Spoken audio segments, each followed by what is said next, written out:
Alhamdulillahilladzi idza arada bi'abdihi khairan yufaqqihhu fid-din. Wassalatu wassalamu ala man ikhtassat wa tamayyazat ummatuhu bitasalsulil isnad ila yaumiddin. Sayyidina wa habibina wa syafi'ina wa maulana Muhammadin alihi wa ashabihi alladhina tasalsala minhum wa ilaihim tafaqquhul ulama min hin ila hin. Amma ba'du fa inna Allaha ba'atha sayyidana Muhammadan nabiyyan wa rasulah wa arsalahu bil haqqi syahidan wa mubasysyiran wa nadhira wa da'iyan ila Allahi bi'idnihi wa sirajan munira wa amara an-nasa bit-ta'allumi wat-tafaqquh wa man arada lahu khairan yufaqqihhu fid-din wa rafa'a min sya'nil ilmi wal ulama wa ja'ala al-ulama warathatal anbiya fa idza kana la rutbata fawqa an-nubuwwah fala syarafa fauqa syarafil wiratha litilkar rutbah fayatabaran nas linaili dhalika syarafil adhim fama aktsaral muta'allimina wal mutafaqqihin wa ma aqalla man wasala minhum ila darajatil mutabahhiril mutamakkin wa ila martabatil alimil mutafannin. Faqultu fi kitabi wa mutafanninun minal ulumi qalb wa mutamakkinun lahu fadlun wa dal wa min haula'il afdal al-qala'il masyayikhuna fi Pondok Gede. Ada minha Syekhuna yakni Syekh Kiai Haji Abu Bakar Rahmatullah Abdul Aziz Abu Bakar Rasis, Dr. Ahmad Muradi dan yang lain-lain. Para masyayikh yang saya muliakan, wabil khusus Sahibul Ma'had Kiai Haji Abu Bakar Rasis, Ibu Nyai Haja Badriyah Payuni, Kiai Mahmud Raziz, juga yang hadir di sini Pak Camat, alhamdulillah, para pengurus NU, sahabat saya Dr. Kiai Haji Ahmad Muradi, para masyayikh yang hadir di Porsila, para wali santri, para santri Pondok Pesantren Darul Hadis Mahasina yang namanya alhamdulillah sedang harum di pondok. Alhamdulillah.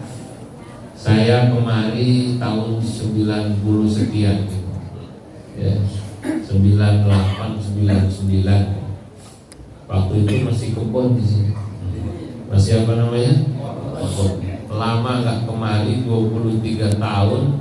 Alhamdulillah ini sudah jadi pondok pesantren yang termasuk membanggakan di Pondok Gede. Alhamdulillah. Saya lihat santri-santrinya termasuk banyak yang juara-juara. Dulu itu katanya pondok dilihat jangan sekedar hanya banyaknya, tapi kualitasnya. Maka kemarin Bunyai Badriyah request pada saya, tolong bikinin syair buat pondok saya. Saya lagi di jalan dari Solo ke Semarang. Sambil jalan saya kemudian watarannamtu tarannumal hadi. Saya bersenandung seperti bersenandungnya tukang angon kambing dan onta. Kata saya begini, wa ma kullu ma'hadin 'alayya jalilatun fa fil husni mamduhun wa daka mahasina. Abu Bakrihi kutubun karimul mawahibi Fabadriyatul husna turawij lahu wazna.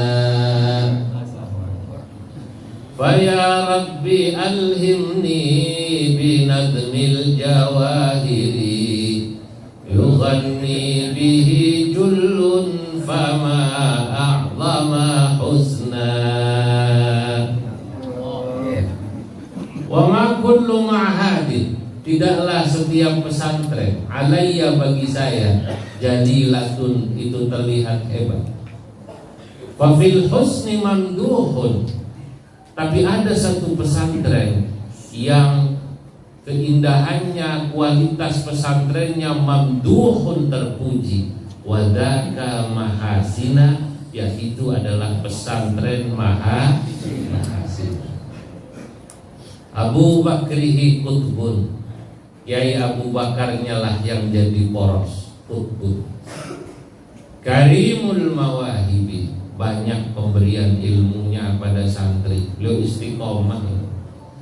Nanti saya ingin sampaikan Kiai Abu Bakar ini kalau tipologi orang yang alim dalam Al-Quran disebut Rabbani. Nanti saya jelaskan.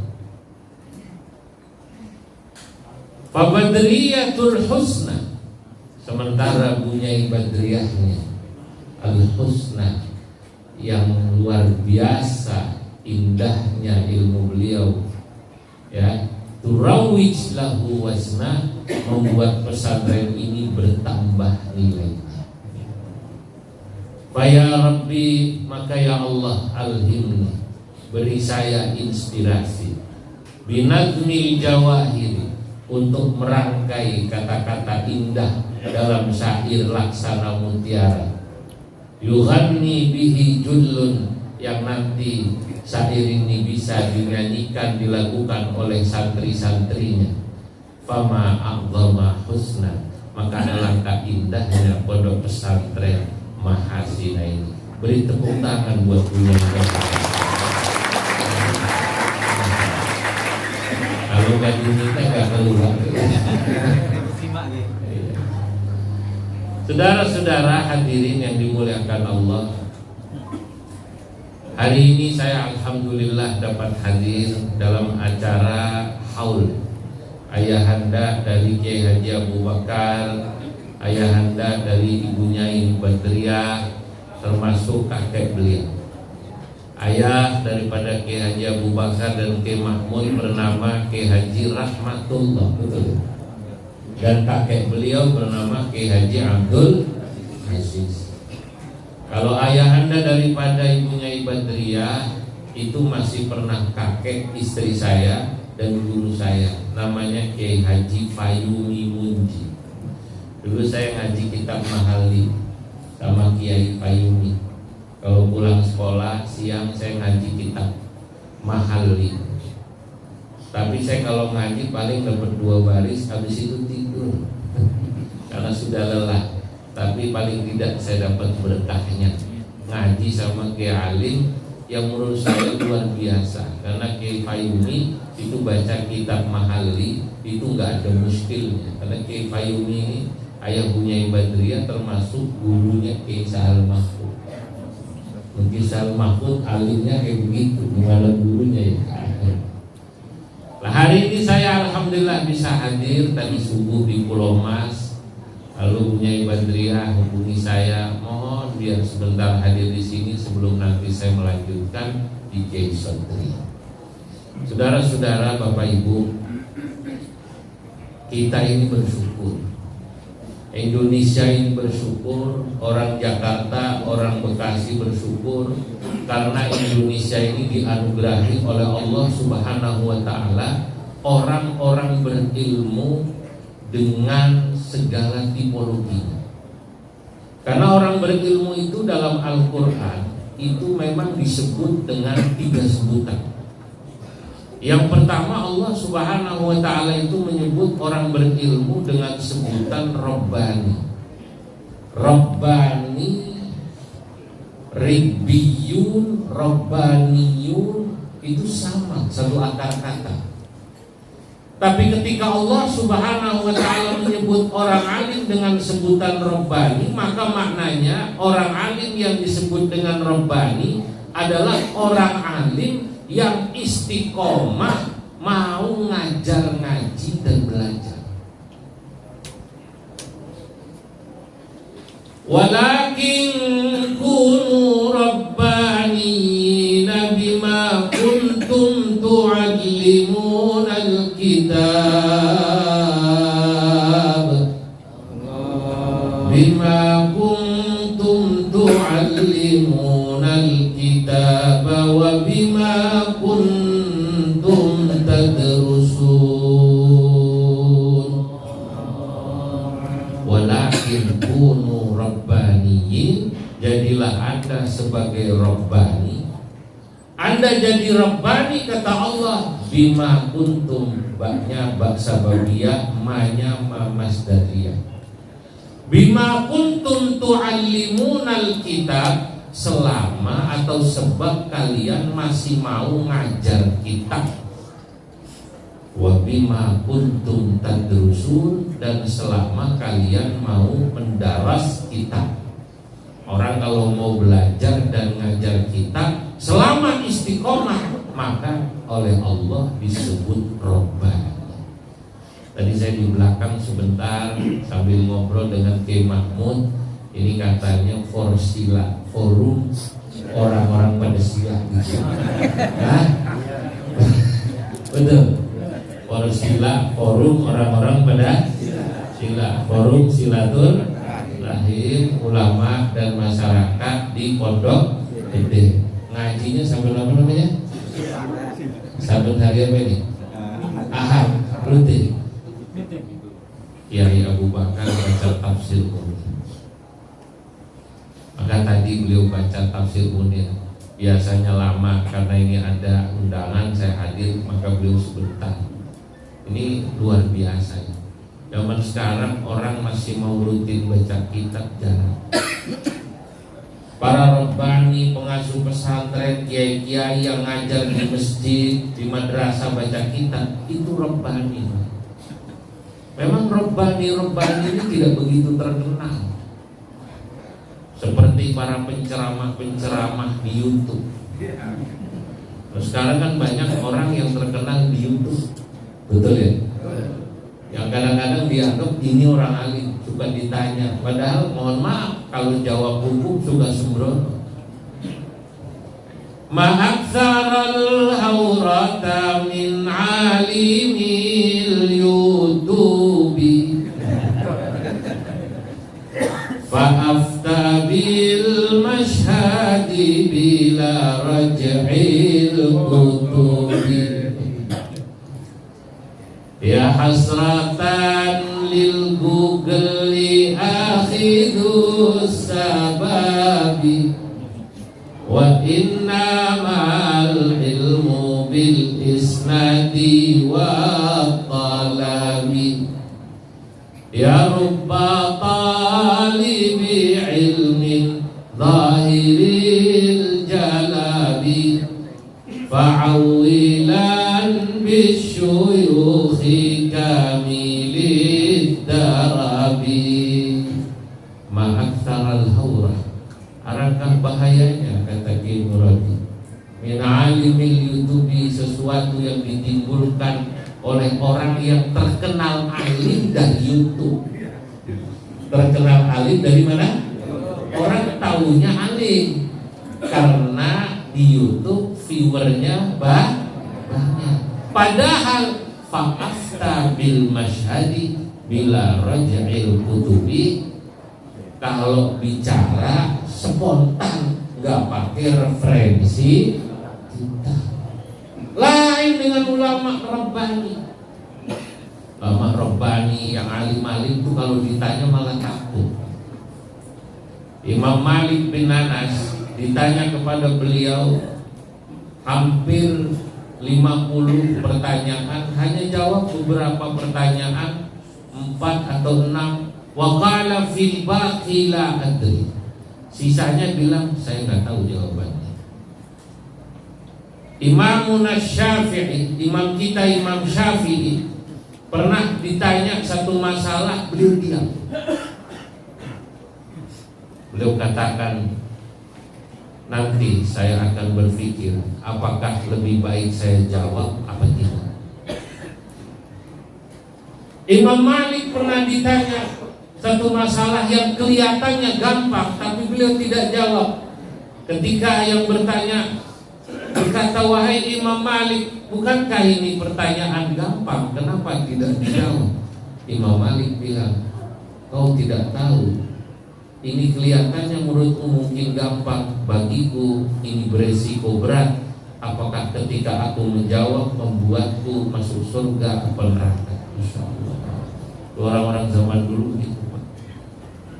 Kenapa? Karena mereka ingat dalam hadis Nabi Muhammad SAW bersabda, ajra'ukum 'alal futya ajra'ukum 'alan nar. Orang yang paling berani di antara kalian berfatwa, ajra'ukum 'alan nar, adalah orang yang paling berani masuk neraka. Yang paling berani jawab hukum berarti paling berani masuk neraka. Enggak, orang zaman dulu. Maka nafis sahabat wa tabi'in, dulu ada cerita sahabat lagi pada kumpul. Ada orang ditanya, yang ditanya pertama misalnya sahabat fulan. Kalau di sini Kiai Muradi gitu. Kata Kiai Muradi, Kiai ini aja. Kiai ini muter ke sono, sampai muter itu sekitar sekian puluh orang, balik lagi akhirnya jawab Kiai Muradi. Itu saking tawaduknya orang zaman dulu. Sekarang yang banyak ulama begini. Ya, karena apa? Ya karena masyarakat tahunya dianggap orang alim yang populer. Populer di TV, populer di mana tadi? Di YouTube atau di sosial media.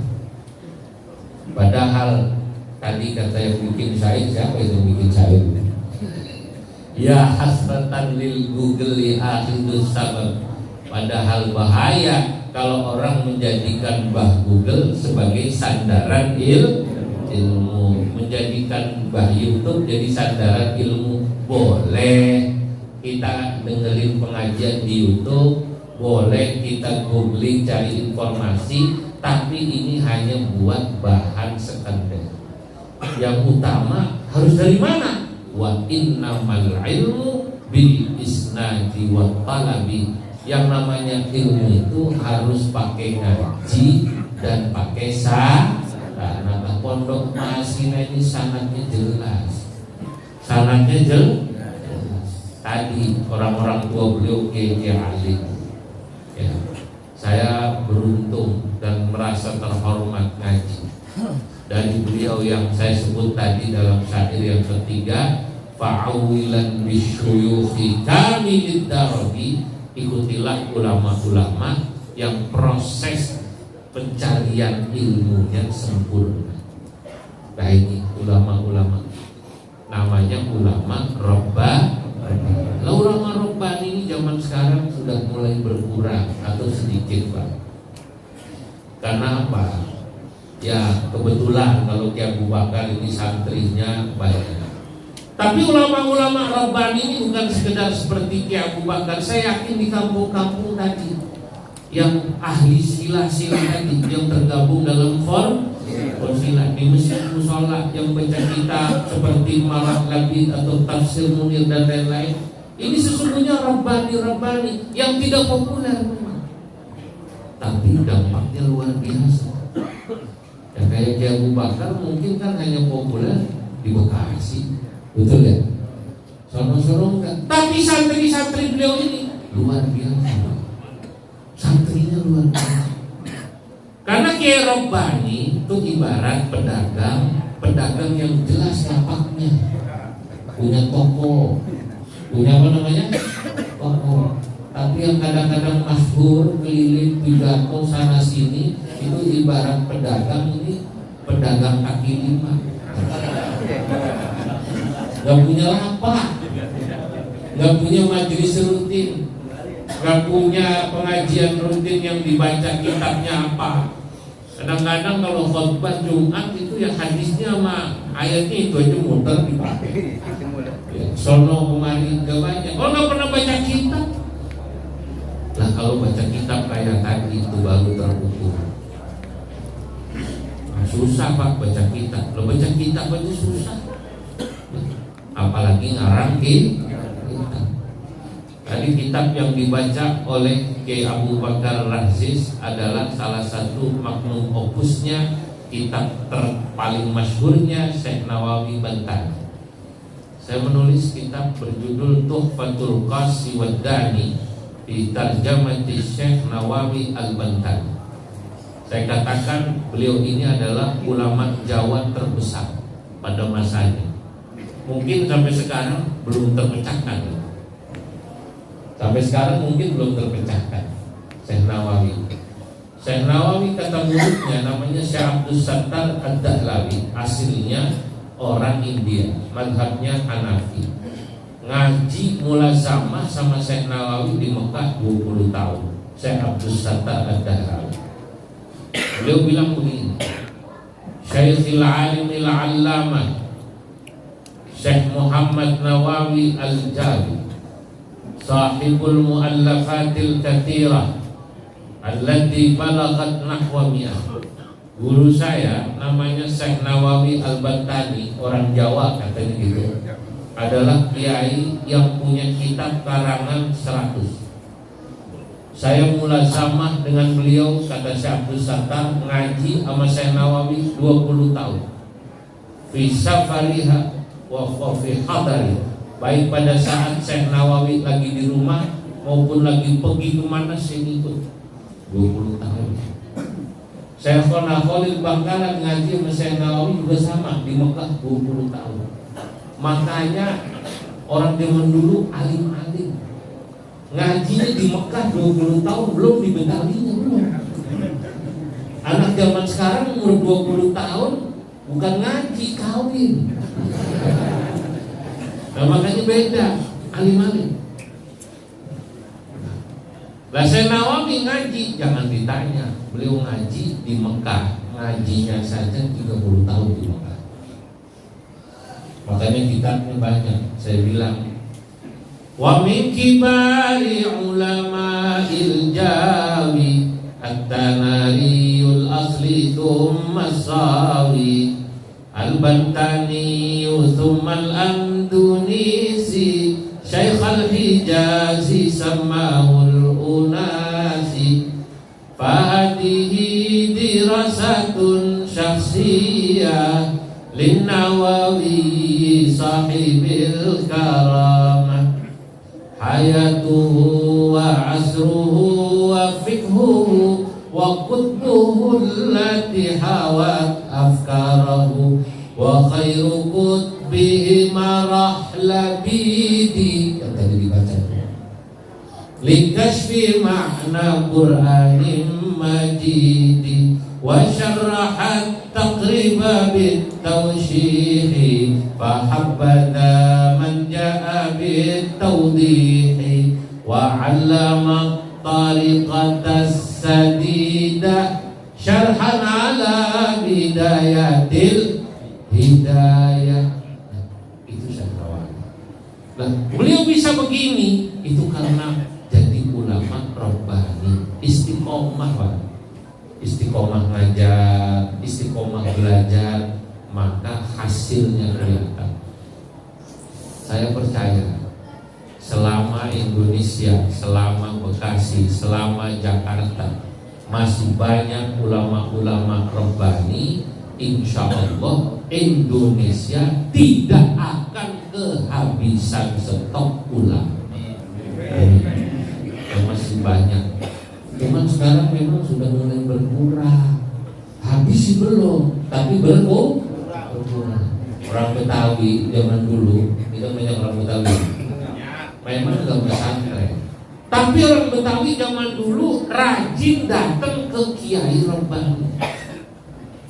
Muallim Syafi'i Hadam, guru kita, Muallim Kiai Haji Abdullah Syafi'i, itu kan produk Betawi asli. Dibilang pesantren kagak, ngaji aja kan, sono kemari, Beda dengan santri yang ada di sini, memang di pondok 24 jam. Kalau yang mondok ngajinya nggak lebih pintar dengan model cara ngaji orang Betawi zaman dulu, kata orang pondok sono, ambong ya, kebangetan loh. Lagi pada mondok ngapain aja? Lah mondok ngabisin beras banyak ya. Kirimannya habis banyak ya di santri. Habis banyak. Habis bantal banyak kan di sini. Iler mulu isinya itu. Kalau nggak sampai alim percuma. Maka saya katakan pada santri-santri mahasiswa, ini ulama-ulama Betawi dulu nggak pesantren tapi pinter-pinter baca kitabnya. Bukan berarti tidak ngaji. Mereka ngaji kepada ulama-ulama Rabbani tadi. Malim Syafi'i masih jadi pegawai di RRI. RRI itu Malim Syafi'i. Malim Syafi'i Azami dengan ayah saya sangat dekat. Karena sampai saya wafat beliau datang. Malim Syafi'i Azami menulis kitab Taudihul Adillah. Taudihul Adillah, kumpulan tanya jawab fikih di radio Cendrawasih. Ayah saya dulu mengasuh radio namanya Kencana Bahari. Orang tua barangkali ingat tahun 80-an ada radio namanya Kencana Bahari. Kalau belah sini Malim Syafi'i di Jakarta Selatan radio Cendrawasih. Ayah saya baca Tafsir Munir, baca Dalilul Faliq. Tapi saat Malim Syafi'i Hatami menulis tanya jawabnya yang diberi nama Taudihul Adillah, ayah saya diminta membantu menjadi editornya. Coba bantu koreksi. Kadang-kadang yang bawa bahannya ke rumah dari Jakarta Selatan, rumah saya Jakarta Utara. Saya Priuk Warakas Pacaman. Saya kampungnya Warakas. Maka orang bilang saya Anwar, anak Warakas. Anwar anak Warakas. Itu yang bawa. Itu kata orang tua zaman dulu, saya masih bocah. Kadang-kadang yang menjadi kurirnya Malim Syafi'i Azami ke rumah ayah saya almarhum Allah yarham Ki Zainuddin MC. Ki Zainuddin belum masuk, belum, masih bawa tuh. Wah, Malim Syafi'i alim. Guru-guru saya di Jawa, ya, guru-guru saya di Jawa termasuk di Ploso. Belum lama saya dari Ploso, dari Lirboyo itu ngakui Jakarta itu kiai yang terkenal alim Betawi namanya Kiai Haji Syafi'i. Dari mana beliau dapat? Dari guru-guru Rabbani, dari guru-guru yang ahli silat. Kita Betawi dulu gitu. Lah sekarang sudah mulai bergeser. Maka para kiai, tolong ini korsilat semacam ini dan pengajian-pengajian di masjid mushola selain di pesantren yang memang baca kitab, ayo kita rawat. Ini ayo kita rawat. Sebab saya melihat ada tren begini. Mohon maaf ya, anak Jakarta terutama. Dan ternyata bukan hanya di Jakarta, di daerah-daerah remaja ini ngajinya sekarang sudah mulai bergeser, kehilangan orientasi. Juga anggap ngaji itu kalau sudah sholawatan. Betul-betul. Jadi yang ramai ini sekarang majelis-majelis sholawat. Saya tidak mengatakan majelis sholawat itu tidak baik, baik. Tapi kalau sholawatan, kalau belum ngaji kita sebenarnya belum ngaji. Betul-betul. Iya. Sampai ada Kiai Betawi, orang Tebet namanya Kiai Salim Naik, tahu ya? Kiai Salim Naik cerita begini, pada saat satu majelis dengan saya. Aneh bingung katanya, zaman aneh dulu muda, remaja ngaji sama kemarin yang aneh bawa kita. Anak sekarang ngaji sama kemarin ibu bendera. Asal udah bisa baca salawat udah. Begitu ditanya sifat 20, bengong dia. Lalu baca sifat 20. Dibaca agama Aqidatul Awam dia nggak bisa. Ditanya hukum fikih dia bengong. Ditanya tajwid dia nggak ngerti. Zaman dulu ditanya tajwidnya, nah soalnya dia hafal. Alhamdulillahi wa shalla rabbuna ala nabiyil mustafa wa alihi wa maqara wa haka fi tajwidina man hurira samaitu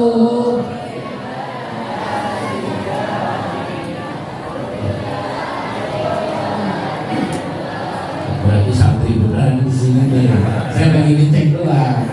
Tes ombak, apa namanya tes? Bener, alhamdulillah. Dan dulu begitu kata Kisah Salimah. Makanya hadirin ulama-ulama robbani kita doakan pada sehat. Ya pada sehat. Dan beliau biarlah jadi ulama robbani. Jangan digoda, geser.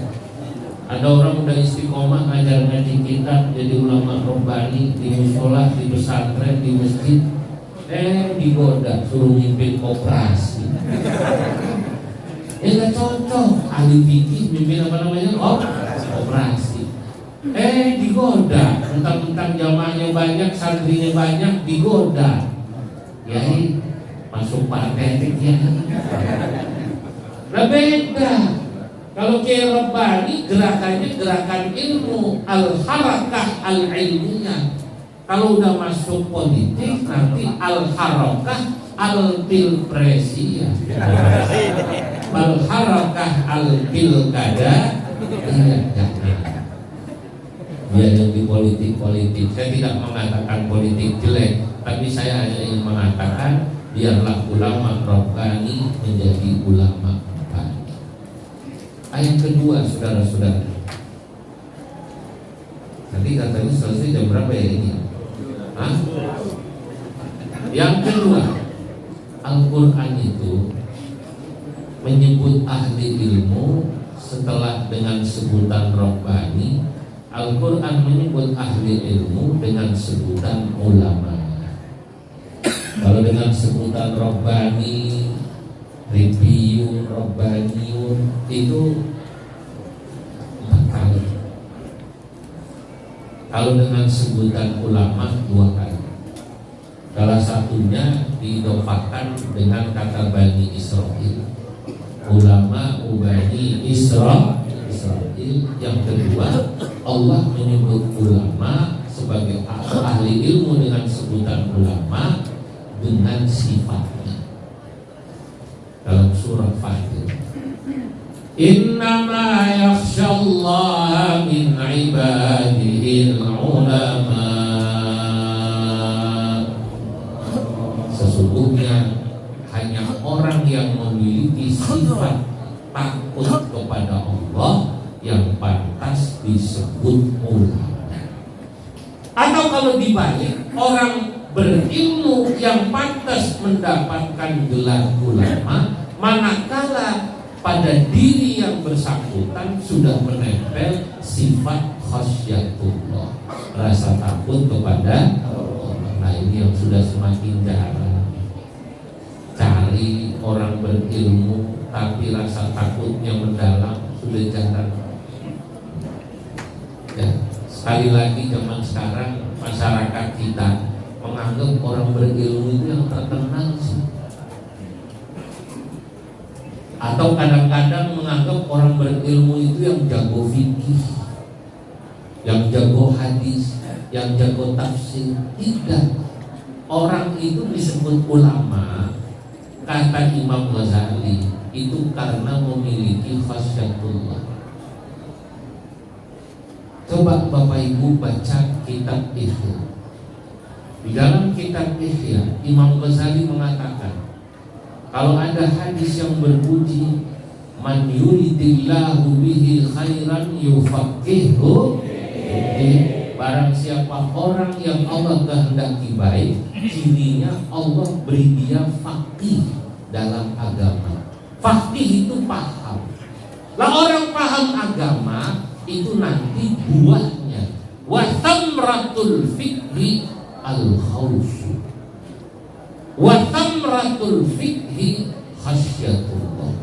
Buah daripada ngerti agama adalah takut kepada Allah.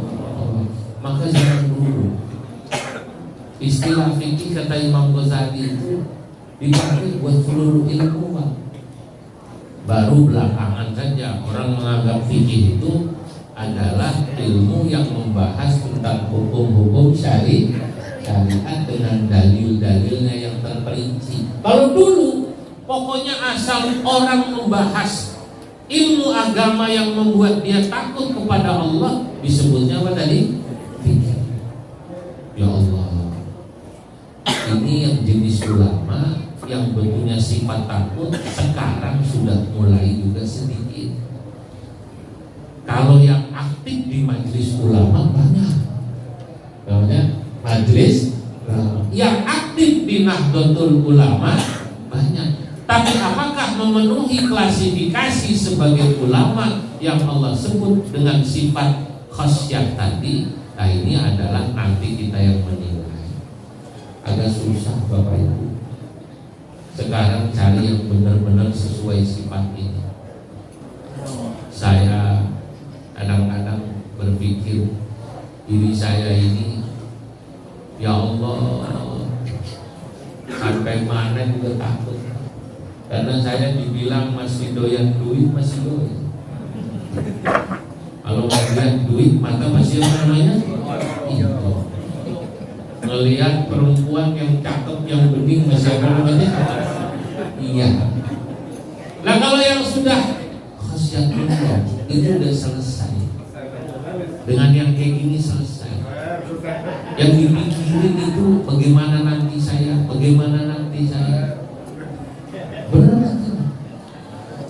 Saudara-saudara, dulu ada kiai, saya dengar dari guru saya, namanya Mbah Fadl, Mbah Abdul Fadl As-Senori, asalnya dari Senori Tuban. Muridnya Mbah Hasyim Asy'ari. Santrinya di pondok gak pernah banyak, paling 40. Memang zaman dulu kiai-kiai itu santrinya gak banyak, 40, 100 udah paling hebat. Di Hasyim Asy'ari cuma 100. Jadi kalau sekarang ada orang punya pesantren, santrinya ribuan, ya memang mungkin zamannya satu sisi ya. Tapi kan dari ribuan itu nggak semua jadi ulama yang alim. Tapi bukan berarti orang harus jadi kiai semua, betul atau tidak? Nah, yang penting tadi dibekali ilmu dan akhlak. Karena inti daripada pesantren adalah satu, transfer ilmu, kedua transfer akhlak. Nah, Mbah Fadl dan saudara itu sepanjang hidupnya, kata guru saya Kiai Nafek, tidak pernah haji. Ini kiai punya pondok, ngajar ngaji, tapi hari-hari nanti selesai ngaji jam 7 jam 8 pagi istirahat sebentar, buka toko reparasi.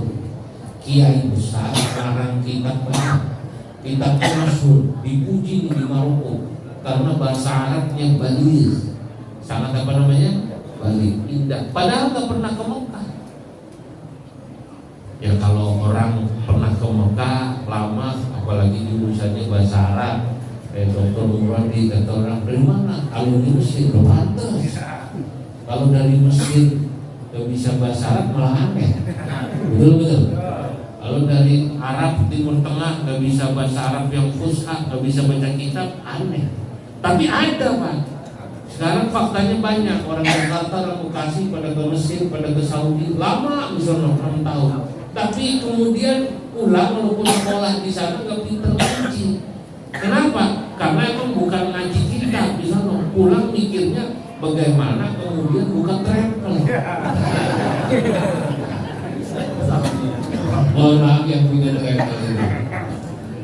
Akhirnya ngaji ditinggal, lupa baca kitab. Mbah Fadl gak pernah mungkin alim. Ini jualan reparasi. Masya Allah zuhudnya ya. Beliau itu sehari misalnya kebutuhannya 300.000 misal. Itu kalau buka toko jam 9 udah dapat 300.000, tutup. Ada orang datang besok aja Bang. Kenapa? Hari ini saya alhamdulillah sudah cukup. Lalu kan datang tujuannya buat begitu, buat sekedar mencukupi apa namanya kebutuhan sehari. Makanya Mbah Fadl sampai wafat gak pernah haji. Padahal bolak-balik santrinya yang kaya-kaya datang ngajak haji. Dulu belum zaman umroh. Pejabat-pejabat, bupati, calon bupati, pengusaha ngajak haji, beliau tolak. Kata Mbah Fadl, terima kasih. Nanti kalau saya ada rezeki, saya mau berangkat. Kalau saya ada rezeki sendiri, saya berangkat. Makasih. Waktu diceritain guru saya Kiai Nafek di kelas, beliau ngajar saya Ghayatul Wusul. Kiai Nafek bilang, walaupun Mbah Fadl ini sampai wafat tidak pernah haji, tapi saya yakin, kata Kiai Nafe, Mbah Fadl di akhirat derajatnya tidak kalah sama orang yang berhaji berkali-kali, orang yang berumrah berkali-kali. Kenapa? Karena kesolehannya bersungguh. Zaman itu saya belum paham, Pak. Kok aneh ya, orang diajak haji nggak mau. Yang saya tahu orang kalau di kota haji kalau perlu nyogok bisa berangkat. Betul. Kalau perlu kasak kusuk tadi orang kemana kalau gitu kan. Lu bisa kalau bikin gue biar cepet berangkat kalau begitu ya. Gue berangkat masih lama nih gitu. Setahu saya di kota orang banyak banget itu berangkatin umrah sama orang kaya, sama pejabat. Kok ini nggak mau? Saya pikir dulu tuh. Belakangan saya ngaji sama ayahnya Nyai Badriyah, Kiai Fayumi Kitab Mahalli. Saya ingat waktu ngaji Kitab Mahalli sama Pak Kiai Fayumi, ayahnya Kiai Badriyah, Nyai Badriyah. Di situ ada bab hibah yang kurang lebih bunyinya begini. Kalau ada seorang anak diajak babanya berangkat haji, begitu dalam kitab. Ya, dia boleh nolak. Loh, diajak babanya haji dia boleh nolak katanya. Aneh. Itu di kitab tuh. Imam Nawawi bilang begitu. Kenapa? Li'annahu kabirul minnah. Karena kata Imam Nawawi, orang kalau diajak haji resiko diundangnya gede. Paham gak tuh? Resiko dibangkitnya gede, diungkitnya gede. Itu padahal babanya yang ngajak berangkat. Gimana yang ngajak camat? Gimana yang ngajak wali kota? Gimana yang ngajak santrinya, pengusaha? Takutnya dibangkit. Lah, Ustadz itu sekarang aja udah terkenal. Dulu haji ini gue yang berangkat. Masuk dah. Nah ini begitu, orang juga membangkit.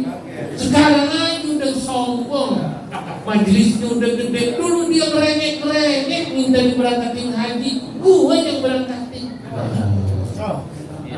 Begitu saya ngaji Kitab Mahalli sama Kiai Fayumi, baru ketemu jawabannya. Oh di sini nih. Benar Pak. Belakangan coba. Ini saya mau cerita, tapi rahasia jangan ngomong. Ada seorang bupati di Jawa Timur. Singkat cerita ketangkep KPK begitu. Korupsi sekian ratus M. Di penjara ditengok sama anak kiai. Namanya Gus Pulang. Ya, bupatinya Bupati Pulang gitu aja ya. Yang penting kan ini cerita, ini contohnya bukan orangnya. Quran itu jarang nyeritain nama orang, karena yang penting ibrah itu ceritanya. Gus Pulang nengok anaknya bupati, nengok bupati di penjara. Gus itu sebutan buat anak kiai di Jawa Tengah, Jawa Timur. Gus itu biasanya anak kiai yang pinter, yang akhlaknya bagus dipanggil Gus. Kalau yang rada bodoh, yang rada nakal biasanya Dus. Buat Dus sama kardus bawah. Nah, tinggal cerita ditanya nih Bupati. Kata anak kiai ini, Pak Bupati, kenapa Anda ini kok bisa begini, korupsi, tetangga sekian ratus M? Emang kurang apa sih? Bukannya Bupati itu anggarannya sudah jelas. Ditanya Pak Camat, ya. Wali kota kan udah jelas. Mobil dinas ada nggak? Bensinnya ada nggak? Baju dinas setahun ada nggak anggarannya? Jangan-jangan bini wali kota bupati itu ke salon aja ada anggarannya. Jangan-jangan nggak tahu saya. Kenapa masih korupsi? Ini di sono di Jawa Timur, bukan di Bekasi, bukan. Gimana dong? Di Jawa? Bekasi sama emang.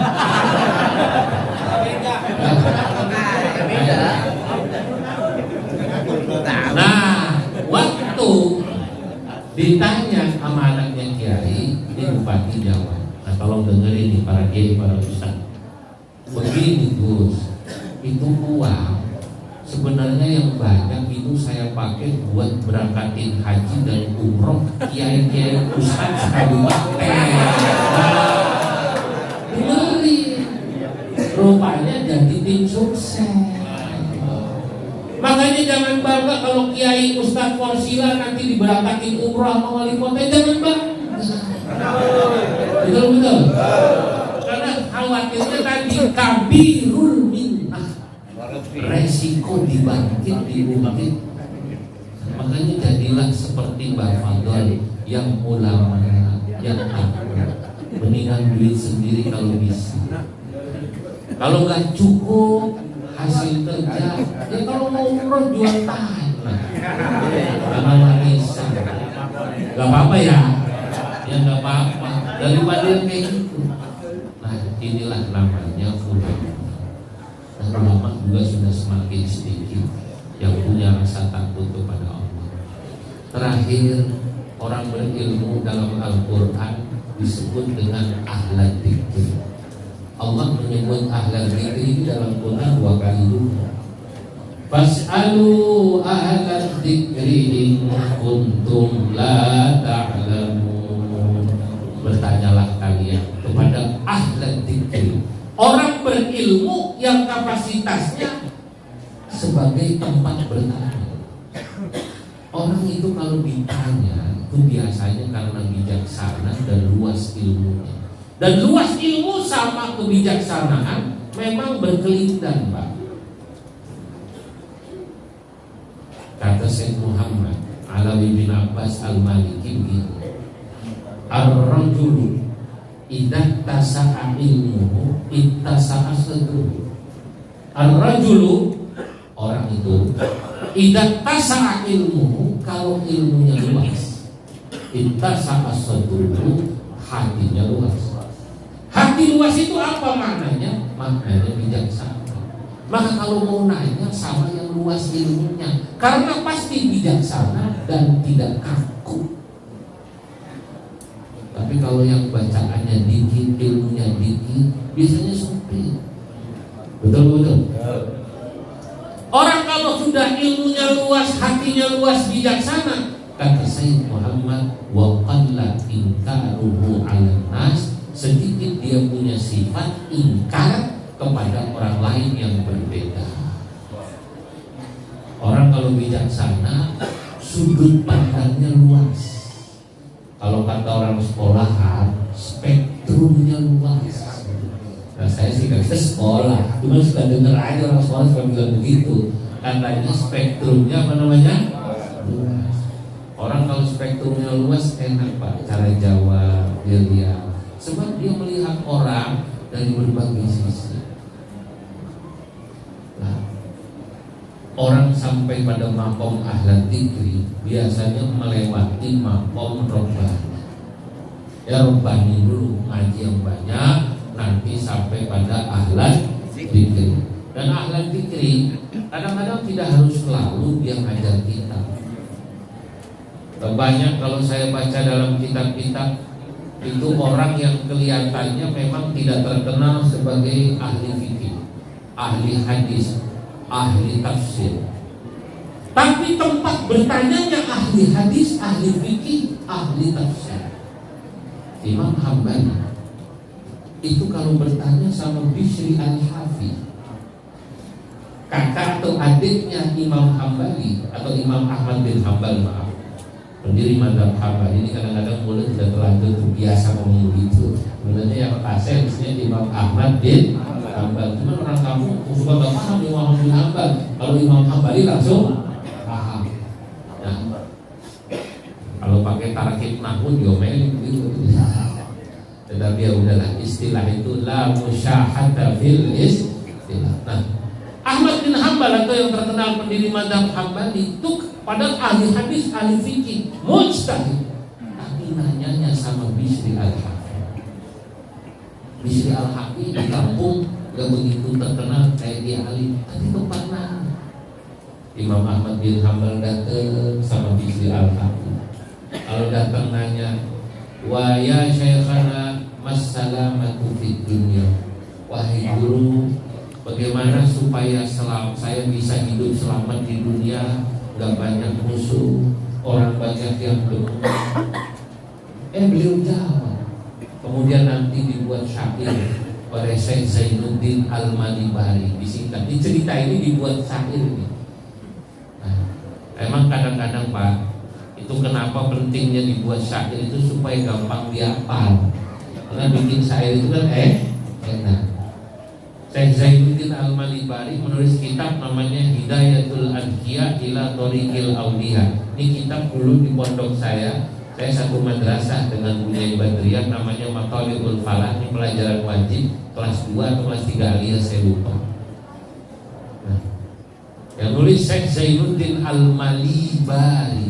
Santri banyak yang salah waktu pertama baca karena gak ada harokatnya, bacanya Syekh Zainuddin Al-Maliyobor. Pikir orang Jogja, padahal dari Malang. Diceritakan oleh Syekh Zainuddin dalam syairnya, li salamatid dunya khisalun arba'un ghufrun li jahlil qawmi man'uka tajhuda. Dijawab itu Pak. Saudara-saudara, saya tidak ingin membahas ini karena kalau dibahas satu waktu sendiri, sejam sendiri. Saya cuma mau cerita bahwa ada orang alim yang memang jadi tempat bertanya, tempat nanya, bagusnya gimana ya, saya ini mau dikasih wakaf pesantren, saya terima apa enggak, saya ini mau disumbang oleh bulan, saya terima apa enggak. Biasanya orang akan datang kepada ahli dzikir yang hatinya bersih. Fa innahum arbabul ahwal walaisu bi ashabil aqwal. Karena ada orang alim itu, kata Imam Ghazali, yang disebut dengan arbabul ahwal walaisu bi ashabil aqwal. Bukan sekedar hebat itu kita. Ini biasanya arbabul ahwal itu kiai bekas. Kalau ashabul aqwal kiai baru. Apa bedanya? Ini. Kalau kiai bekas ilmunya bekas. Kalau kiai baru ilmunya baru. Kalau kiai baru ilmunya baru baca langsung diterangin gitu. Belum dipakai mati dulu. Baru baca di kitab mutalaah langsung dibaca, belum diamali. Kalau kiai bekas ilmunya ilmu bekas diamal. Fa inna minal ilmi ma la yudraku bit ta'allumi was sama'. Wa inna ma yudraku bit tawqi was suluk.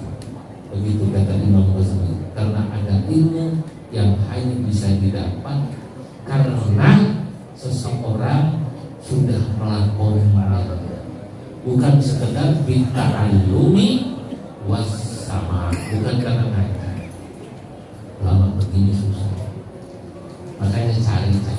Apa masih ada? Saya yakin masih banyak. Saya yakin masih ada. Saudara-saudara, alhamdulillah saya sudah banyak berbicara, 1 jam lebih mungkin. Mohon maaf kalau banyak, karena saya takut juga nanti dikatakan huwa min ashabil aqwal walaysa bi arbabil ahwal. Masya Allah, arbabul ahwal ini sudah semakin sedikit daripada ashabul aqwal. Allahumma muwaffiq ila aqwamit thariq. Assalamualaikum warahmatullahi wabarakatuh.